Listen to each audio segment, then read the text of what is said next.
Tabei नमोस्तुते. तो हळूहळू ढाळे ढाळे केवतेनी एके वेळे तया मार्गाची बळे निश्चित टाकी.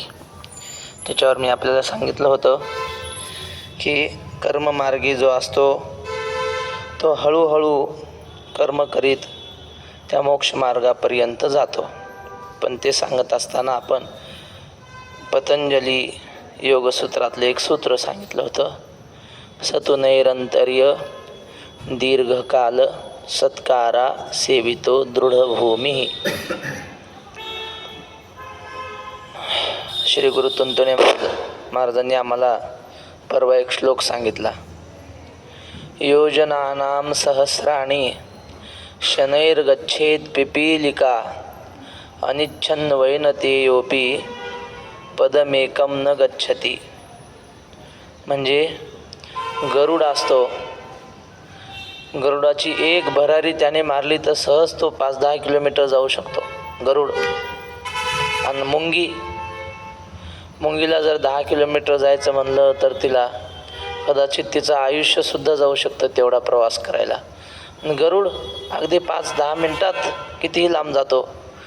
पण गरुडात एवढी शक्ती असते, पण गरुड जात नाही, जागेवर बसूनच राहतो किती दिवस, बरं का. आणि मुंगी आपली हळूहळू हळूहळू हळूहळू चालत राहते आणि मग त्या मार्गापर्यंत जाते, तिच्या ध्येयापर्यंत. योजनानां सहस्राणी म्हणजे हजारो योजना, शनैर्गच्छेत पिपीलिका, शनैही म्हणजे हळूहळू हळूहळू ती जाते. आणि अनिच्छन वैनतेयोपि, हा गरुड एवढा सामर्थ्यवान असून जाण्याची इच्छाच करत नाही. पदमेकम न गच्छते, पाऊलच उचलत नाही. लोक म्हणतात आमच्या मनात आलं ना आम्ही एका वर्षात ज्ञानेश्वरी पाठ करू, पण मनात येत नाही, हा दोष आहे. सुरुवात करत नाही. सुरुवात केली की आपोआप होतं. मार्गारब्धा सर्व यत्ना फलंती असं म्हटलंय. आपण त्या मार्गावर जायचं, आपण एक पाऊल चाललो की देव आपल्याकडे 10 पावलं चालत येतो. पण आपण एक पाऊलच टाकत नाही. सुरुवात केली पाहिजे, त्याला आरंभ म्हणतात. कार्य पूर्ण होईल न होईल ती गोष्ट पुढची, पण आपण मार्गामध्ये आरंभ करणं, कर्म आरंभ करणं ही सगळ्यात महत्त्वाची गोष्ट आहे. म्हणून तर भगवंताने सांगितलं की ह्या कर्माचं थोडं जरी अनुष्ठान केलं तरी फार मोठ्या भयापासून सुटका होते. स्वल्पमप्यस्य धर्मस्य त्रायते महतो भयात. ज्ञानेश्वरी पाठांतराला सुरुवात केली आणि 5च अध्याय झाले पाठ, आणि पुढचं राहून गेले. राहिले तर राहिले मग, पण हे 5 केलेले वाया जाणार आहे का? अहो 5 नाही, 1 केलेला वाया जायचं नाही.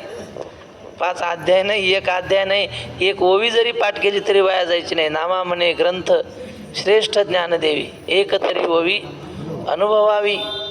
म्हणून या मार्गाचं थोडं थोडं का असेना सुरुवात करावी. हळूहळू ढाळे ढाळे केवतेनी एके वेळे त्या मार्गाची निबळे निश्चित ठाकीतपर्यंत आपण आलो होतो. तैसे देख पा विहंग ममते अधिष्ठूनि ज्ञानाते सांख्य सद्य मोक्षाते आकळिती. तसं पहा 2 पद्धतीचं आहे हे मार्ग. विहंग ममते, विहंगम मार्ग म्हणजे ज्ञान मार्ग, पक्षाचा मार्ग. पिकलेला आंबा दिसला की पक्षी लगेच उडी मारून तिथं जातो पोपट, आणि माणूस मात्र हळूहळू ढाळे ढाळे जातो. तर विहंगम मार्ग. आणि दुसरा आहे पिपीलिका मार्ग. पिपीलिका म्हणजे मुंगी, आणि ती मुंगी जशी झाडावर जाते त्याला कर्म मार्ग म्हणतात, हा पिपीलिका मार्ग. आणि पक्षी जसा झाडावर जातो त्याला विहंगम मार्ग, ते ज्ञान मार्ग झाला. तैसे देख पा विहंगम ते अधिष्ठोनी ज्ञानाते.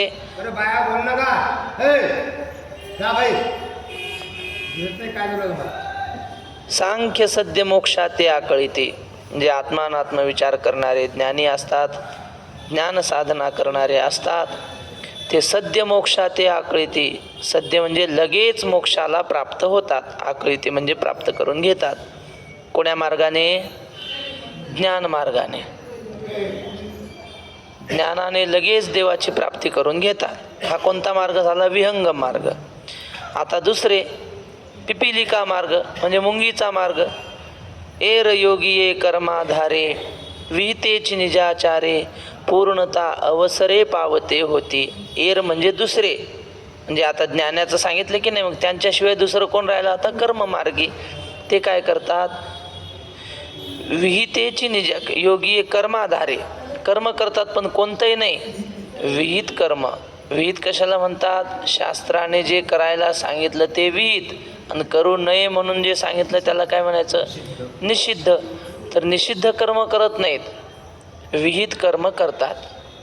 शास्त्राने सांगितलं सत्यम वद धर्मम चर, हे काय झाले? विहित कर्म झाले. सत्य बोलावं, धर्माने वागावं.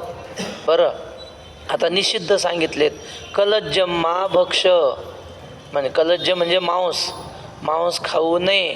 सुराम मा पिब, म्हणजे सुरा म्हणजे दारू पिऊ नये, हे निषिद्ध आहेत. मग हा विहित कर्माचा अनुष्ठान करतो, निषिद्ध कर्माचं करत नाही. पूर्णता अवसरे पावते होती. मग विहित कर्माचं आचरण करीत करीत पूर्णतेला प्राप्त होतात, म्हणजे मोक्षाला प्राप्त होतात. हा, कर्माने चित्तशुद्धी होते, आणि चित्तशुद्धी होऊन नंतर मोक्ष प्राप्ती होते. निष्काम कर्माने चित्तशुद्धी होते. न कर्मणा मनारंभा नैष्कर्म्यम पुरुषोष्णुते. बोला परत म्हणा व्यवस्थित. न कर्मणा मनारंभा नैष्कर्म्यम पुरुषोष्णुते.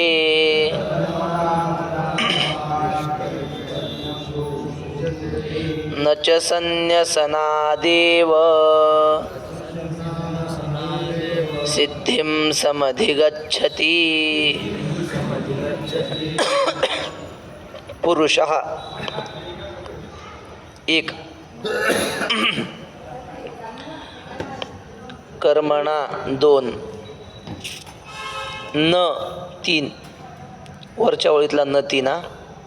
आता खालची ओळ नाही, वरच्या ओळीतला शेवटचा शब्द अश्नुते चार, खालच्या ओळीतला न पाच, च पाच, च पाच, न सहा, आणि संन्यसनादेव सात. आता अर्थ असा, पुरुष हा कोणताही पुरुष, पुरुष म्हणजे कोणीही पुरुष असो. पुरुष हा कर्मणाम अनारंभात नैष्कर्म्यम न आश्नुते. कोणताही माणूस असो, कर्म न करता तो जगूच शकत नाही. कर्मणा अनारंभात नैष्कर्म्यम न आश्नुते. कर्म न करता, नैष्कर्म्य म्हणजे मोक्ष, तो प्राप्त करूच शकत नाही. कर्म न करता मोक्ष प्राप्त करील असं जर कोणी म्हणेल तर ते चूक आहे. कर्म करूनच, म्हणजे निष्काम कर्म करूनच त्याला मोक्षापर्यंत जाता येतं किंवा जावं लागतं. च न संन्यसनाद एव सिद्धिं समधिगच्छति, किंवा संन्यसनाद एव फक्त कर्माचा त्याग करून सिद्धिं न समागच्छति, म्हणजे कर्माचा केवळ कर्माचा त्याग करून मोक्षाला प्राप्त होऊ शकत नाही. परत आहे, पुरुष हा कर्मणाम अनारंभात नैष्कर्म्यम न अश्नुते, आणि पुन्हा सांगितलं च न संन्यसनाद एव सिद्धिं समधिगच्छति, केवळ कर्मसन्यास घेऊन मोक्षाची प्राप्ती करून घेऊ शकत नाही. माऊली सांगतील तेव्हा व्यवस्थित समजेल. आता खाली हा, वाचोनी कर्मारंभ उचित न करिता सिद्धवत. महाराज या ओळीचा अर्थ नाही कळला आम्हाला. कोणत्या? कर्म न केल्याने पुरुषाला कर्मशून्यत्व प्राप्त होत नाही. ओवी का श्लोक काय म्हणतात? अर्थ सांगू राहिलो त्या श्लोकाचा की ओवीचा? श्लोकाला. हां, श्लोक म्हणा. हां, सांगा. कर्म न केल्याने पुरुषाला कर्मशून्यत्व प्राप्त होते. कर्मशून्यत्व म्हणजे मोक्ष, एवढं लक्षात ठेवा. कर्म न करता मोक्ष प्राप्त होऊ शकत नाही, असा सरळ अर्थ. त्यानं कर्मशून्यत्व शब्द वापरला. कर्मशून्यत्व म्हणजे मोक्ष. मोक्षात काय, ब्रह्मात काही कर्म आहे का क्रिया? आणि मग त्यांनाच अर्धा पुढे काय श्लोक दिला? कर्म संन्याशानेच निष्कर्म सिद्धी प्राप्त होत नसते. म्हणजे आपण सगळा त्याग जर केला कर्मसन्यासानेच नैष्कर्म सिद्धी प्राप्त होत नसते. म्हणजे सगळ्या कर्माचा त्याग केला तर नुसते कर्म सोडण्याने मोक्ष थोडाच मिळणार आहे. काहीच करायचं नाही, अभ्यास नाही, काही नाही, काही करायचं नाही, मग काय मोक्ष प्राप्त होतो का? आता ब्रह्मज्ञानाचे जो तेच नियम आहेत की नाही? नाही.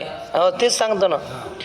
तर हे काय म्हणतात, कर्म सोडलं नाही पाहिजे, ते आपोआप सुटलं पाहिजे. केळीच्या झाडाचं उदाहरण माऊलीने दिलंय. ज्ञानेश्वर महाराज म्हणतात, फळली केळी उन्मळे तैसे आत्मलाभे प्रबळे, जयाची क्रिया ढाळे ढाळे गळतू आहे. केळीचं झाड असतं की नाही, त्याला घड आला की आपोआप ते झाड असं उपटून पडतं खाली केळीचं. बरं, त्याला पाडावं लागत नाही, ते हळूहळू हळूहळू पडतं. तसं कर्म सोडायचं काम नाही, ते हळूहळू सुटलं पाहिजे. आता पितृपक्ष आहे की नाही, मग आता पितृपक्षात आपण जर नाही घातले जीव तर दोष लागेल आपल्याला. पण ब्रह्मज्ञान झाल्यावर दोष नाही लागणार. आणि त्याची क्रिया संपली आता. आणि असं त्याची क्रिया संपली आणि असं जर आपल्यासारखा एखादा म्हणू लागला की मी पण नाही करणार, मग नाही. हे नियम फक्त कर्मयोगेलाच लागू होतात आणि ब्रह्मव्यक्तीला लागू नाही. बरोबर आहे. कर्म ज्याला ज्ञान नाही त्यालाच सगळी बंधन आहेत. मग सगळे शास्त्राने विहित निषिद्ध कर्म कोणासाठी सांगितले? कर्म करणार. अज्ञानी माणसासाठी थोडक्यात. मग आपण कोणत्यात आहेत? आपल्यासाठी सांगितलं. वाचोनी कर्मारंभ उचित. हां, हे जेणे तो सुटला गा. वा, कालच आपली ओवी गेली नाही. भगवंत म्हणतात, हे जग मी केलंय, पण मग मी केलं ही गोष्ट खरी, पण माझ्यास्तव झालं हे खरं, पण मी केलेलं नाही. याचा अर्थ काय? राजा असतो, राजा एखादं गाव वसवतो, गाव किंवा रस्ता निर्माण करतो. हा रस्ता कोणी केला? नाव असतं, अमुक अमुक राजाने हा रस्ता केला, अमुक अमुक पुढाऱ्याने केला. तो पुढारी आलता का पाट्या व्हायला? पाट्या वाहणारे दुसरे. त्याच्या सत्तेनं झालेला असतो तो, त्याच्या सत्तेनं काम झालं असतं. तसं हे सगळं जग भगवंताच्या सत्तेनं झाले, त्याने केलेलं नाही. आणि मग त्याने केलेलं नाही म्हणजे तो ब्रह्मरूप आहे असं जो जाणतो, ब्रह्माच्या ठिकाणी क्रिया नाही असं जो जाणतो, त्याला तो मुक्त होतो. हे मजची स्तव जाहले परिम्या नाही केले, ऐसे जेणे जाणीतले तो सुट लागा. तो परमात्मा असंग आहे असं त्याचं स्वरूप जो जाणतो तो मुक्त होतो. असो. तर आता माऊली काय म्हणतात ते पाहू. वाचोनी कर्मारंभ उचित न करिता सिद्धवत, कर्महीना निश्चित होई जेना. कर्मारंभ म्हणजे उचित कर्म केल्या वाचून. सिद्ध मनुष्यासारखे नैष्कर्म्य दशेला निश्चयाने प्राप्त होता येणार नाही. उचित कर्मच करायचं नाही. आणि ती कुठं अमक्या महाराजांनी त्या महात्म्याने कुठं कर्म केलं आणि आम्ही का करू असं म्हणून चालत नाही. त्यांची आपल्याला योग्यता नाही. तुम्हाला सांगितलं ना, आपल्या वक्तेबाबा म्हणले, आम्ही प्रदक्षिणेला चाललो होतो आणि आनंदराव महाराज वैजापूरकर बंकट स्वामींच्या मठात राहायचे, गाथा सांगायचे. ते विदेही महात्मे होते. कोट घालायचे आणि त्यांच्या कोटामध्ये उवा झाल्या होत्या आणि ते वाळवंटात बसले असे उवा मारत, कोटातल्या उवा. आणि मग आम्ही चाललो. म्हणलं आपले गुरुजी बसलेत. म्हणलं महाराज ते द्या आमच्याकडे, आम्ही ते स्वच्छ करून देतो. ते उवा आम्ही मारतो. महाराज म्हटले तुम्ही मारू नका, तुम्ही जर उवा मारल्या तर तुम्हाला पाप लागेल. मी मारल्यात मला पाप लागत नाही म्हणले. का? कारण माझ्या ठिकाणी देहभाव नाही. सांगण्याचं तात्पर्य काय? महात्म्याची क्रिया करण्याची योग्यता वेगळी, सामान्य व्यक्तीची वेगळी. आणि ते काहीच करत नाही, ते न कुठं पित्र जेव घातले म्हणून आम्ही घालणार नाही असं म्हणून चालणार नाही. त्यांच्यासारखी योग्यता कर्म न करता प्राप्त होता येणार नाही. वाचूनी कर्मारंभ उचित न करिता, इथं थांबायचं. उचित कर्म न करता सिद्धवत म्हणजे सिद्ध महात्म्यासारखं कर्महीना निश्चित होई जेना. कर्म न करता तसं होता येणार नाही. आपल्या वाट्याला आलं ते करत राहिलं पाहिजे. आले भागा ते करीतो, तुझे नाम उच्चारितो. की प्राप्त कर्म सांडिजे, येतुलेनी नैष्कर्म्य होईजे. हे अर्जुना वाया बोलीजे मूर्खपणे. म्हणजे आपल्या वाट्याला आलेलं कर्म सोडून द्यायचं बरं का. आणि येतुलेनी नैष्कर्म्य होईजे. मग मोक्ष म्हणजे काय आताच दिला अर्थ, नैष्कर्म्य. तिथं कर्मरहित अवस्था म्हणजेच मोक्ष. मग वाट्याला आलेलं कर्म द्यायचं सोडून आणि जागेवर बसून राहायचं सिद्ध महात्म्यासारखं, त्याने मोक्ष प्राप्त होणार नाही असं जे बोलतात ते मूर्ख असतात असं माऊली म्हणतात. अर्जुना वाया बोली जे मूर्खपणे. आपल्या संत वाङ्मयामध्ये किंवा संत चरित्रामध्ये अनेक प्रसंग असे आहेत. तुकाराम महाराज भजन करायचे भगवंताचा, आणि जिजाबाई काय करायचे, ते भजन नव्हती करत. चुकून सुद्धा कधी देवाचं नाव तोंडाला येऊ देत नव्हती. कीर्तनात बसली ना, तुकाराम महाराज म्हणायचे म्हणा टाळी वाजवा, सगळे म्हणायचे, जिजाबाई नाही तर तुम्हीच म्हणा म्हणायचे. तिला लय राग देवाविषयी, का नवरा बिघडवला म्हणून. बा तुकोबाची कांता होती कठीण, ऐसे बोलती बहुत जन, परी तिचे स्वामी काजी असे मन, त्याजविन अन्न न सेवी. लय कडक स्वभावाची, पण तिचा नियम एक होता, नवऱ्याला जेव घातल्याशिवाय आपण जेवायचं नाही. हे काय होतं, तिचा स्वधर्म होता ना. पतिव्रतेचा स्वधर्म काय, आपल्या पतीची सेवा करणं, त्याला जेव घातल्याशिवाय आपण न जेवणं, हा तिचा स्वधर्म आहे.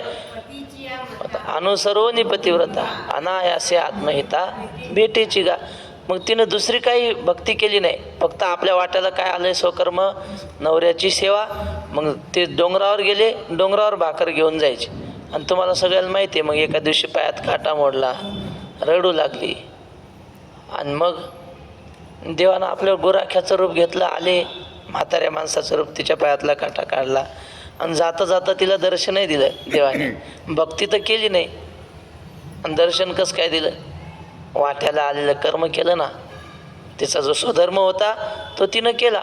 मग स्वधर्माने वागत राहिलं की देव भेटल्याशिवाय राहत नाही. असो तर प्राप्त आपल्या वाट्याला जे आलं ते सोडून नैष्कर्म्य, मी महात्मा आहे अशासारखा जर वागत असेल तर ते मूर्खपण आहे, दुसरं काही नाही. सांगाय पहिलं तीरा जावे, ऐसे व्यसन का जिथ पावे, तेथ नावे ते तेजावे घडे केवी. आपल्याला नदीच्या पलीकडे जायचं आहे, नदीला पूर आलेला आहे, पलीकडे जायचं, मग नाव सोडून कसं काय जमन. नावेचा त्याग करून चालणार नाही, नावेत बसावंच लागेल. तसं मोक्ष हे पहिलं तीर आहे, आणि त्या पहिलं तीराला जाण्याची नाव म्हणजे कर्म आहे. आपल्या वाट्याला आलेलं कर्म करत राहणं हे काय, हे नाव आहे. नाव तुका म्हणे नाव जनासाठी उदकी ठाव. नावेला सोडून चालणार नाही. ना तरी तृप्ती इच्छिजे, तरी कैसेनी पाखू न कीजे, की सिद्धूही न सेविजे केवी सांगाय. किंवा आपल्याला भूक जावी असं वाटत असेल, मग जेवण करावंच लागेल ना. जेवणाचा त्याग करता एखादा म्हणला कढी भात, कढी भात, कढी भात, भूक लागलेली, नुसता मंत्र जपत बसला, कढी भात, कढी भात. मग बोलाचीचं कढी आणि बोलाचाचं भात, आणि जेवण या कोण तृप्त झाला. किंवा स्वयंपाकाचा नुसता सुगंध घेतला असा. अन्नाच्या परिमळे जरी जाय भूक, तरी काय पाक घरोघरी. नुसता वास घेतल्याने जमणार नाही, नुसतं मंत्र जपल्याने जमणार नाही, ते खावंच लागेल. तृप्ती इच्छिजे तरी कैसेनी पाकू न कीजे. स्वयंपाक का करू नये मग, भूक जायची असेल ना. स्वयंपाक करायचा कंटाळा आला चालेल, मग कोणी केलेलं आहे तर का, पण कसं तरी खावंच लागेल ना. न खाता भूक जाऊ शकत नाही. की सिद्धूही न सेविजे केवी सांगे. जव निरार्थता नाही तव व्यापारू असे पाही, मग संतुष्टीच्या ठाई कुंठे सहजे. जोपर्यंत आपल्या अंतःकरणामधल्या इच्छा संपत नाहीत. बोलू नका माऊली, बोलू नका बाळा. बरं, जोपर्यंत अंतःकरणातल्या इच्छा संपत नाहीत ना, तोपर्यंत कर्म करावंच लागतं. जोपर्यंत मनामध्ये इच्छा आहे, मला हे मिळवायचं आहे ते मिळवायचं आहे, तोपर्यंत मग कर्म केलंच पाहिजे. आणि मग संतुष्टीच्या ठाई कुंठे सहजे. एकदा का संतुष्टी झाली, काहीच नको, तृप्ती झाली या जैसी, साधने सरती या पैसी. देखे आत्मतुष्टी तैसी कर्मे नाही. माऊलींचा एक अभंग आहे. माऊली म्हणतात, का सांडीसी गृहाश्रम. मग महाराज कर्म्याला कर्म करावंच लागतं. महाराज कर्मयोगी होते, महाराज ज्ञानयोगी होते. ज्यावेळेस राजस्थानमध्ये नामदेव महाराज ज्ञानेश्वर महाराज गेले, थोडंसं पाणी होतं एका कोपऱ्यात गेले, महाराज पाखरू म्हणून पक्षी म्हणून गेले पाणी पिऊ नये. नामदेव महाराज म्हणत माझी जर भक्ती प्रबळ असेल तर भगवान इथं पाणी आणलं. हो, आणलं की नाही पाणी तिथं वर हीर उचंबळून नामदेव महाराजच्या पायानं आलं की नाही पाणी. हो. मग कोणतंच कर्म नाही केलं ना त्यांनी तिथं. हे पहा, हां तिथं कर्म नाही, तिथं भक्ती लावायची. ते भक्तीचं सामर्थ्य आहे. ते कर्म केलं नाही म्हणजे नामदेव महाराजांनी आपल्या कुटुंबात जे चालू होत्या परंपरा त्या चालूच ठेवल्या. हा, मग ते भक्तीचं सामर्थ्य आहे नामस्मरणाचं. तिथं कर्माचा काही संबंध लावायचा नाही. नामस्मरणाची शक्ती भक्तीची शक्ती येते. असं बरोबर. उपासना भक्ती म्हणजे काय? मानसिक कर्मालाच उपासना म्हणतात, भक्ती म्हणतात. ते भक्तीचा महिमा आहे तो. मग संतुष्टीच्या ठाई कोणठे सहजे, आणि आत्मतुष्टी प्राप्त झाली की कर्म संपवावं लागत नाही, आपोआप संपतं ते. आमचे गुरुजी म्हणत असतात, घर तोडायचं नाही, घर सोडायचं असतं म्हणजे. चातुर्मासाला आले का अधूनमधून फोन करायचा म्हणजे तुटत नाही. मग तोडायचं नाही, सोडायचं असतं. ते सहज मला आठवलं. तसं कर्म आहे ना, ते आपण होऊन सोडायचं नाही. ते आपोआप आपण ज्ञान मार्गाला लागलो की आपोआप ते गळून पडतं. हळूहळू ढाळे ढाळे जयाची क्रिया ढाळे ढाळे गळतू आहे, आपोआप कमी कमी होत जाते. म्हणून ऐके पार्था जया नैष्कर्म्य पदी आस्था तया उचित कर्म सर्वथा त्याज्य नये. म्हणून अर्जुन ऐक, ज्याला नैष्कर्म्य पद प्राप्त करून घ्यायचं आहे म्हणजे मोक्ष प्राप्त करून घ्यायचा आहे, देव प्राप्त करून घ्यायचा आहे, आणि त्याविषयी आस्था आहे. आस्था म्हणजे काय हो? आस्था म्हणजे इच्छा असं नाही, तीव्र इच्छेला आस्था म्हणतात. इच्छा वेगळी आणि तीव्र इच्छा वेगळी. जीवना वेगळी मासोळी तैसा तुका तळमळी. एवढी तळमळ जर देवाविषयी असेल तर मग त्याने कर्माचा त्याग करू नये. ते उचित कर्म सर्वथा त्याज्य नोहे. त्याने आपल्या वाट्याला आलेल्या कर्माचा कधी त्याग करू नये. आणि आपुलिये चाडे आपा दिले हे मांडे, की त्यजिले कर्म सांडे ऐसे आहे. आपुलिये चाडे म्हणले आपल्या इच्छाप्रमाणे, आपल्या इच्छेप्रमाणे. आपा दिले हे मांडे, इच्छेला वाटलं तेव्हा कर्म करायचं, आणि इच्छेला वाटलं आता करू नये, सोडून द्यायचं. असं चालतं का? माणसं म्हणले एकादशी धरायची, बरोबर आहे महाराज, पण आम्हाला ऑफिसला जावं लागतं, रविवारी धरली तर चालेल का? असं असतंय का? आम्ही एकादशी रविवारी धरतो. आम्ही तिथं राहायचो भामचंद्र डोंगरावर. तिथं एक माणूस आला, तर रविवारी आला आणि म्हणले पंगत घालायची. आम्ही म्हणलं कसं काय? आमच्या वडिलांचं श्राद्ध आहे म्हणे. बरं, मागे याच तारखेला वारले होते म्हणजे आमचे वडील, मागच्या वर्षी. म्हणजे तारखेवर श्राद्ध घातलं, जमतं का ते? तारखेवर कसं काय जमल? तो काय वाढदिवस आहे का? वाढदिवस आहे करू नये तारखेवर, पण आता लोक करतात, त्याला काय करणार आपण? पण आपल्या इच्छेला वाटेल ते करायचं आणि वाटणार नाही ते सोडून द्यायचं, असं चालत नाही. शास्त्राचं प्रामाण्य पाहिजे. आणि आपुलिये चाडे आपा दिले हे मांडे, म्हणजे आपल्या मनाला वाटलं तर ते कर्म करायचं, आणि की त्यजिले कर्म सांडे ऐसे आहे, तुम्हाला आवडलं नाही म्हणून सोडून दिलं, मग तसं चालत नाही. असं चालतंय काय? जमणार नाही. हे वायाची सैरा बोली जे, आईवडिलांची सेवा करणं आवडत नाही माणसाला. म्हणजे काम करतात तोपर्यंत बरं वाटतं, आणि एकदा जागेवर बसले आणि त्यांची घाण काढावं लागायला लागली की मग नकोशी वाटतात आईवडील. पुण्यामध्ये एक श्रीमंत माणूस, श्रीमंत म्हणजे आपला जेमतेम मध्यम, स्वतःचं घर, पोरांसाठी 3 मजली घर बांधून ठेवलं त्याने. म्हणजे घडलेलं सांगतं. पोस्टमन होता. 3 माळ्याचं, खालचं 1 मजलं, 1 वरच्याला 1 असं. आणि मग म्हातारे झाले. पोरांनी काय केलं, तिघांनी ठरवलं, हे बघा आपण एकट्याकडे कुणाकडे आईवडिलांना ठेवायचं नाही, 1-1 महिना सांभाळायचं. झालं. मोठ्या पोराने 1 महिना, लहान्याने 1 महिना, असं झालं. डिसेंबर चालू होता. डिसेंबरमध्ये मोठ्या पोरांनी सांभाळले, त्यानंतर जानेवारीमध्ये एकाने सांभाळले, त्यानंतर आला फेब्रुवारी, लहान्या पोराकडे आले. पण फेब्रुवारीमध्ये किती दिवस असतात? 28. तो महिना संपला. लहान पोरगा म्हणे, आई बाबा चला मोठ्या दादाकडे चला. घेतल्या त्यांनी पिशव्या. काय करते? मोठ्या दादाच्या घरी.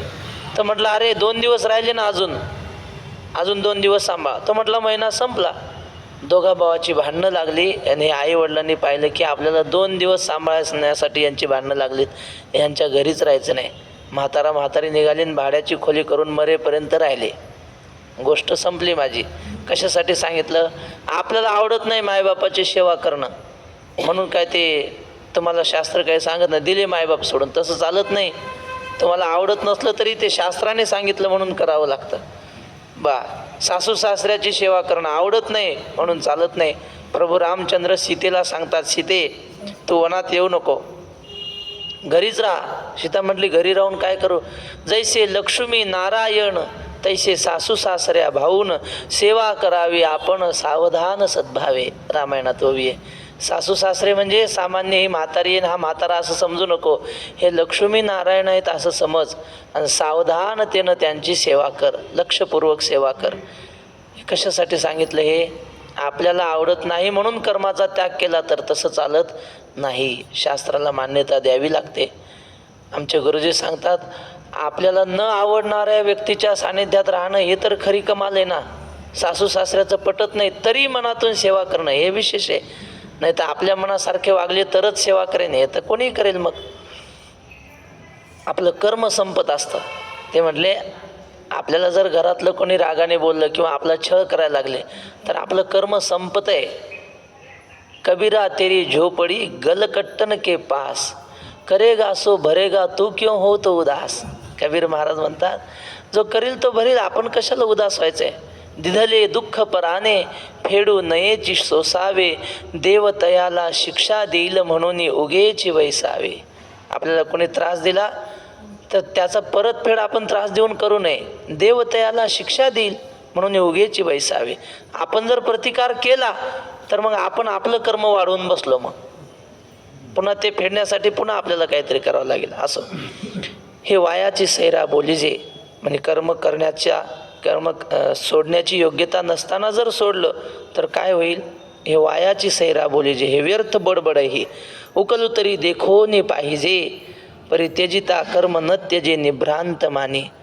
म्हणजे अनुभवाने जर पाहिलं तर त्यजिता कर्म न त्यजे निभ्रांत माने, सोडल्याने कर्म सुटत नसतं. अंतःकरणातल्या इच्छा, म्हणजे उकलून जर पाहिल्या आपण अंतःकरण, तर मनामध्ये जर इच्छा असल्या आणि कर्म तर सोडून दिलं. माऊलींचा अभंग मी मगाशी सांगत होतो, सांगता राहिला. माऊली म्हणतात, का सांडीसी गृहाश्रम, कासया सांडीसी कुळीचे धर्म, आहे ते वर्म वेगळेची. कुणी सांगितलं घरदार सोडायला? अजिबात सोडायचं नाही. घरदार सोडल्याने देव मिळतो असं कोणी सांगितलं? माऊली कर्मयोग्याला सांगतात बरं. म्हणून तुकाराम महाराज म्हणतात ना, सुखे करावा संसार. सगळे आपल्या घराण्यात आलेले सगळे काय म्हणतात त्याला, कुलपरंपरा, कुलधर्म, कुलाचार हे व्यवस्थित सांभाळायचे मग परमार्थ करायचा, असं माऊलींचा अभंग आहे. असोनी संसारी जीवे वेगू करी, वेदशास्त्र उभारी बाहे सदा. हा वेदशास्त्राचा निरोप आहे. असो, एवढा श्लोक थोडा घेऊ, जेवढं झालं तेवढं 5 मिनिटामध्ये. नहि कश्चित क्षणमपि जातु तिष्ठत्य कर्मकृत, कार्यते ह्यवशः कर्म सर्वः प्रकृतिजैर्गुणैः. नहि कश्चित क्षणम अपि जातु, नहि एक, कर्मकृत 2,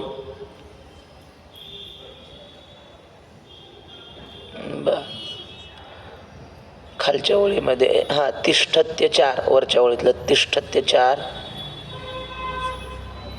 खालच्या ओळी. बरं मी वाचतो तसं आकडे टाका तुम्ही. नाही कश्चित क्षणमपि जातु झालं, अकर्मकृत तिष्ठती. आता खाली आकडे कसे येतात मी वाचतो तसं आकडे टाका. प्रकृतिजैहि गुणैहि झालं. त्याच्यानंतरचा आकडा आहे ह्यवशः, त्यानंतर सर्वहा, त्यानंतर कर्म कार्यते, असे आकडे टाका. आता नाही कश्चित क्षणमपि जातु. कश्चित म्हणजे कोणीही मनुष्य जगामध्ये क्षणमपि जातु म्हणजे क्षणभर सुद्धा नेहमी करता अकर्मकृत नाही तिष्ठती.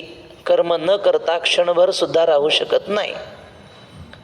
मग कोण कर्म करून घेतो? प्रकृती जैही गुणैही ह्यवशः अवशः सर्वः कर्म कार्यते.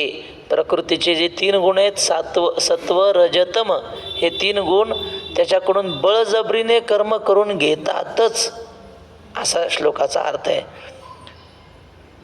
जव प्रकृतीचे अधिष्ठान तव सांडी मांडी हे अज्ञान, जे चेष्टा ते गुणाधीन आपैसी असे. जोपर्यंत आपला देहेंद्रिय आदी प्रकृतीचा आश्रय आहे, म्हणजे जोपर्यंत आपण देहात आहोत ना, तोपर्यंत कर्म सोडता येत नाही. संन्यासी जरी झाला तरी त्याला दुपारी भूक लागतेच. जुने लोक म्हणायचे, ते प्रमाण गाथ्यात नाही, पण वैकुंठवासी जोग महाराज म्हणायचे, तुका म्हणे संन्यासी आणि माध्यान्नासी तोंडवासी. माध्यान्न झालं की त्यालाही भूक लागतेच ना. त्याला कर्म घरदार सोडलं म्हणजे देहाचे कर्म थोडेच सुटतात. जोपर्यंत प्रकृतीचं अधिष्ठान आहे, म्हणजे देहामध्ये आपण आहोत, मनामध्ये इच्छा आहे, तव सांडी मांडी हे अज्ञान. मी कर्म करतो म्हणणंही चुकीचं आहे, मी सोडतो म्हणणंही चुकीचं आहे. तू सोडूही शकत नाही आणि तू कर्म करूही शकत नाही. तुझ्याकडून करून घेणारे गुण आहेत, तू थोडाच करणार आहेत. बाबा एक गोष्ट सांगायची वक्ते बाबा म्हणजे, एका गावामध्ये भागवत कथा होती. साधं गाव, त्या गावाला कधी असं जास्त परमार्थाचे संस्कार नाही, काही नाही. कोणीतरी ठेवली भागवत कथा, लोकांनी भागवत ऐकलं. पण 7व्या दिवशी मग आता नियोजन करावं लागेल ना शेवटच्या दिवसाचं, पंक्तीचं वगैरे. पंक्तीचं काय नियोजन केलं नाही. लोक म्हणले आपल्या आपल्या घरच्या भाकरी आणून इथं आणून खा. झालं ते झालं. पण मग महाराजाचं नारळ श्रीफळ द्यायचं, ते कोणी काहीच नाही, त्यांना माहीतच नाही श्रीफळ द्यावं लागतंय. त्याला वाटलं आपण 7 दिवस महाराजाला जेव घातलं हेच उपकार झाले. झालं ते माहीतच नाही लोकांना. आणि मग ज्या मंदिरात भागवत होतं ते महादेवाचं मंदिर, गणपती महादेव पार्वती असं होतं मंदिरात. महादेव पार्वतीला म्हणत होते की आता यांना काहीतरी द्यावं लागेल. आणि योगायोगानं त्या गावातला पाटील फार चंगूस, श्रीमंत खूप पंचंगूस, तो दर्शनाला आला होता. आणि महादेव पार्वतीला म्हणत होते, पार्वती आता ह्या लोकांना तर काही एवढं ज्ञान नाही, पण ह्यांना काहीतरी दक्षिणा द्यावं लागेल ना, काय करावं? पार्वती म्हणे गणपतीला सांगा. पोराला काम सांगतात ना. गणपतीला म्हणले, गणपती अरे ते दक्षिणेचं काहीतरी बघ म्हणले. तर म्हणलं काय काळजी करू नका, पाटील आलेत की म्हणे, आपल्याला काय चिंता आहे. हे पाटलानं ऐकलं, पाटील आलेत म्हणजे गणपती म्हणला पाटला कोण देतो मी पैसे घेऊन, तुम्ही काळजी करू नका. आणि ते म्हणले नाही दिले तर? नाही देत कसं नाही म्हणले, त्याचा बाप देईन असं गणपती म्हणले. आणि त्याला आला राग पाटलाला, मला म्हणतो माझा बाप देईन म्हणतो, राग आला म्हणले. आणि गणपतीला माराय धावला, अशी चापट मारली शेंद्राचा गणपती, हातच चिटकून बसला. पाटलाचा हातच निघेना, ओरडायला लागला मोठ्या मोठ्याने, सोडवा सोडवा मला वाचवा. लोक आले धावत, हात काढायला लागले, हात निघत नाही, काय करावं? गणपती म्हणला 500 रुपये दे. त्या काळात 500 रुपये खूप झाले. 500 रुपये दक्षिणा दे महाराजाला. तो म्हणला 1000 देतो पण हात निघू द्या. मग देण्याची इच्छा नव्हती, पण 1000 रुपये दक्षिणा दिली महाराजाला. आपण आताच्या भाषेत 10,000 म्हणून दिली दक्षिणा. मग आता कोणी दिली दक्षिणा महाराजाला सांगा बरं? कोणी दिली? पाटलानं दिली की नाही? गणपतीची काय तिजोरी आहे का, त्याच्या तिजोरीतून दिली का? पाटलानं दिली का गणपतीनं देऊन घेतली त्याच्याकडून? तुकाराम महाराज म्हणतात, देता देवविता नेता नेवविता. येथे याची सत्ता काय आहे? तसे जगातले हे कर्म आपण करतो. पंगत मी घातली, आमचे गुरुजी म्हणतात पंगत घातल्यावर तुला काय मिळालं? पुण्य मिळालं की नाही? पुण्य बाजारात पैशाने विकत घेता येतं का? द्या 100 रुपयाचं पाव किलो पुण्य द्या, नाही ना घेता येत. आणि ते पुण्य मिळण्याचं साधन आपल्याला अन्नदान आहे. ते अन्नदान जर आपण केलं तर पुण्य मिळतं. बाजारात न मिळणारं पुण्य अन्नदानाने मिळालं आणि मिळवून देण्याची संधी या लोकांनी आपल्याला दिली, तर त्याचे उपकार मानायला पाहिजे. आपला गवगवा केला की मग पुण्य नाही मिळत. असो काय सांगत होतो आपण? आपल्या मनाने आपण कर्म करत नाही, हे 3 गुण करून घेतात. प्रकृती जय ही गुणही असं म्हटलंय. हे 3 गुण आपल्याकडून कर्म करून घेतात. तेव्हा मी करतो हे म्हणणंही चुकीचं आहे, आणि मी कर्म सोडतो, मी कर्म काहीच करणार नाही हे म्हणणं तर फार चुकीचं आहे. मग सांडी म्हणजे कर्म सोडणं आणि मांडी म्हणजे कर्म करणं. हे दोन्ही नाथ महाराजांचं काही वासुदेव आहे ना, सांडी मांडी परते टाकी. मी कर्म करतो हे म्हणणं सोडून दे, आणि मी कर्म करत नाही म्हणणं हेही सोडून दे. सांडी मांडी परते टाकी. तर सांडी मांडी हे अज्ञान, हे अज्ञानाचं आहे. जे चेष्टा ते गुणाधीन अपैसी असे. चेष्टा म्हणजे कर्म, हे कर्म गुणांच्या अधीन आहे. वैकुंठवासी रंगनाथ गुरुजी म्हणायचे 3 प्रकारची माणसं आहेत, सात्विक, राजसी, तामसी. कशाहून ओळखायचं हा माणूस सत्वगुणी का रजोगुणी आहे? कशाहून ओळखायचं? गुरुजींच्या भाषेत असं, सत्वगुणी असेल तर परमार्थ करतो, पाठाला जातो, अभ्यास करतो, पूजा करतो, जप करतो, सत्वगुणी. रजोगुणी असेल तर संसार करतो, म्हणजे त्याला हे देवबिव काय नाही, ते म्हणतो देव तुम्हीच करा, आपलं काम भलं ना आपण भले, असं म्हणतो रजोगुणी. आणि तमोगुणी काय करतो? गुरुजी म्हणायचे खेटरी करतो, म्हणजे भांडणं करतो, मारामाऱ्या, नाही तर झोपा काढतो. हे तमोगुण्याचं लक्षण. तर हे 3 गुण अशा प्रकारची क्रिया 3 प्रकारची करून घेत असतात. गुणाधीन अपैसी असे.